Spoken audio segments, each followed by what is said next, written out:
What's going on, everyone? My name is Sherwin, and today we're going to be working on the Juniper Studios because we got a product from Hansshow. It's the powered frunk for the Model Y Juniper. So let's go check out what's in this box. I watched Dad's Toys video, and he did a really good job at doing an install video. So I'm not going to do that on this channel, so go check out that video because he really did a good job, and that's what I'm actually going to be following to install this frunk. So a few tools you may need. We're going to be using a 10mm. That is the size to remove the bolts around the frunk area, but yeah, it should be easy to install based on that video. So it does come with a precaution, so we will keep an eye on that. So the first thing we're going to do is remove the frunk tub.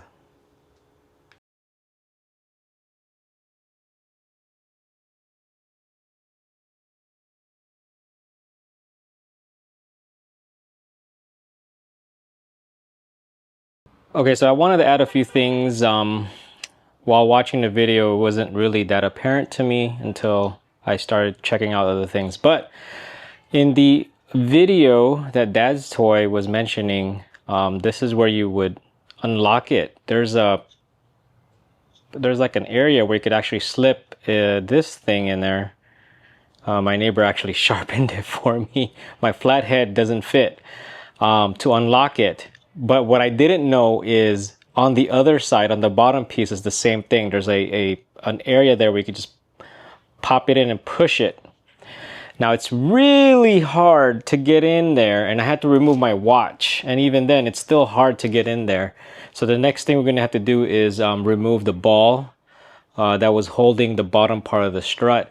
The other thing too is, yeah, you're gonna need something to prop up the hood. With just one strut, it's not gonna be strong enough to hold it up. So just be aware of that and be careful. You know, luckily I'm hard-headed, so I I pushed up the hood and slowly let it down while I get something to prop up the frunk. Okay, so this is gonna replace what the original ball key is, or the ball point, or I don't know, ball joint. It's been challenging so far just because it's a tight space, but it's not too bad. But yeah, so these come with 2 screws, and I believe they are T30. So I'm gonna use this Allen key. But it's just really tight in there. That's just what makes it a little bit more challenging. But you do have a left side and a right side, and they come with 2 screws. And in the bag that these screws come in, there is 1 bolt in there. And at first I thought, oh, am I missing a bolt? No, it only comes with 1 bolt, and that's for somewhere else. Okay, I'm gonna hop back on this video again. So I'm using an umbrella. And there is a little square hole here that fits nicely. You have to prop up the hood you have to adjust it unless you have someone to help you, because the alignment of that ball on the top part is yeah, this thing is a headache. And it's really tough to get it in the ball joint on the top part. But I was able to do it, and the only way I was able to do that is by using a microfiber towel. You have to make sure it's lined up, and a wrench, and I was doing this. So, but be very careful. I'm not saying that's the proper way, but man, I was just getting frustrated. But yeah, that was the way I did it.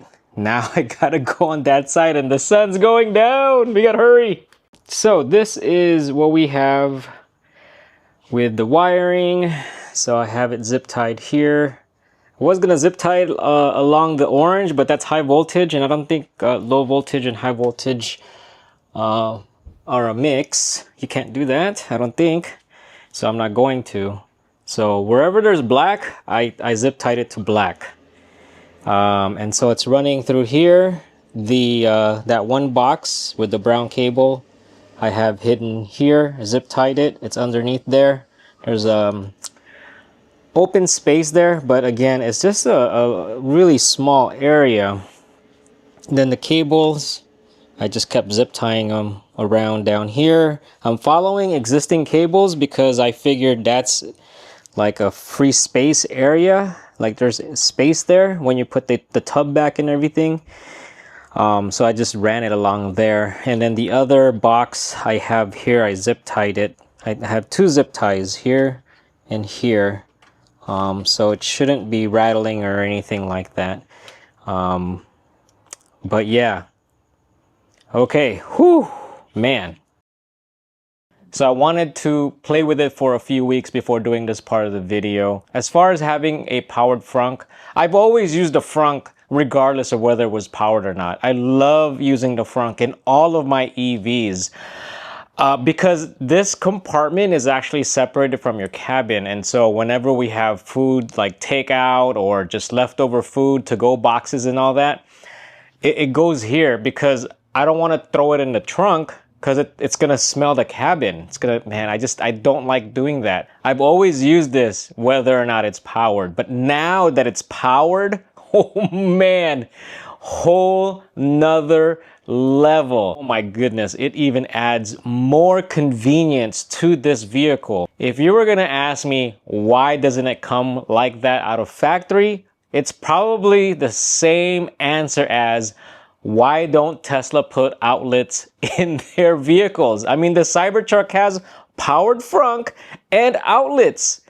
Since they have it in that truck, why can't they put it on the Model 3, the Model Y, the Model S, and the Model X? Why? I don't know why. I think those features should just come standard. Heck, put them as optional and I'll guarantee people will pay extra for it. But because of Hansshow, you can have that functionality on your Model 3 or Model Y. I think they even have it for the Model S and the X. All of my current EVs have powered frunks. So let's take a look at the frunk itself when everything is put back together.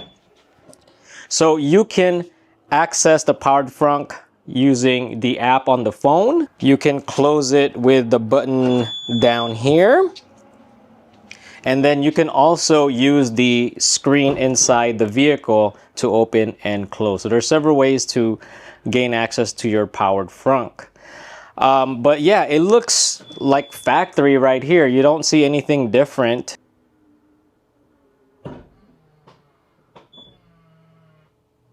If you do remove this, you do start seeing the differences. But I did tighten it up, the wiring and everything.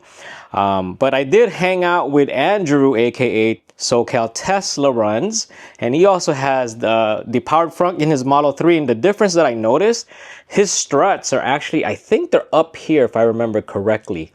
So installation on the Model 3 seems to be a little bit easier, I think, based on just that, where the struts are more accessible. But as far as installation in the Model Y, what makes it difficult is accessing the struts themselves. It's just really in there. So if you have big hands, I don't even have big hands. It was a little bit difficult for me to gain access to that part of the frunk. If you ask me, is it worth it?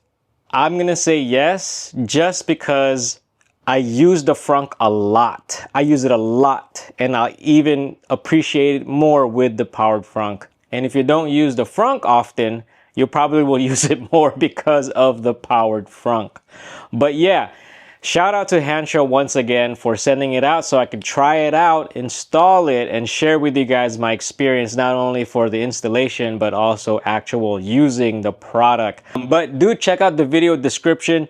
We are holiday season. There is some additional discounts that Hansshow is putting out and sharing with me to share with you all for like Black Friday and the holiday season. So check out the video description. Otherwise, if there are just regular discount codes, it'll be in the video description as well. So thank you for watching. Let me know if you are gonna get a powered frunk for your Tesla if you don't already have it. And if you do have it, let me know what your experience is with it. So that's it for this video. Thank you for watching. If you liked the video, please like. If you haven't subscribed, please subscribe, and I will see you on the next one.